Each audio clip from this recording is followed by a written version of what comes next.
From the beginning, the Marine Corps has captured America's attention. Stepping into the spotlight over 240 years ago, Marines felt the pressure after they enlisted in the toughest branch the United States possesses. Since the birth of the Corps, November 10, 1775, in Tun Tavern, Philadelphia, Marines have proven themselves time and time again. Validation of their mental and physical strength, proven through the continuous victories throughout America's history. Being the most prestigious branch known to the U.S., in 1775, Marines had plenty of minds to convince that they were worthy of the American people's support. From the American Revolutionary War in 1775 to the very first amphibious raid in 1776 to the Battle of New Orleans in 1815, it did not take long.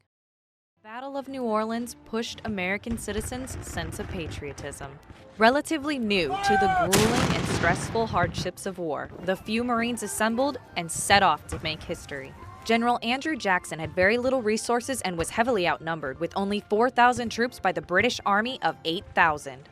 This particular battle spent a considerable amount of time brewing since Great Britain continued to meddle in American international trade, initiate issues with Native Americans,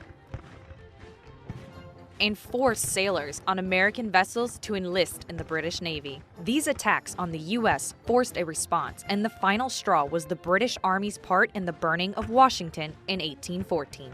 Unable to allow these heinous acts to continue further, America declared war. Once the Battle of New Orleans commenced, General Jackson took point on defending Louisiana and defeating the British. The goal was to prevent the British from gaining control over the Mississippi River, which controlled the entire south of America's trade route. Just 2 weeks after the signing of the Treaty of Ghent, on December 24th, the most victorious battle took place. The British stormed the coast of the Gulf, January 8, 1815, heading straight towards New Orleans in hopes that if they cut off the major city, they would separate Louisiana from the U.S. What they did not know was that General Jackson, along with over 4,000 militiamen, including Marines, awaited them in the trenches of the Rodriguez Canal. Outnumbered and with insufficient supplies, General Jackson and his men fought ruthlessly. General Jackson and his men demolished British forces in under an hour.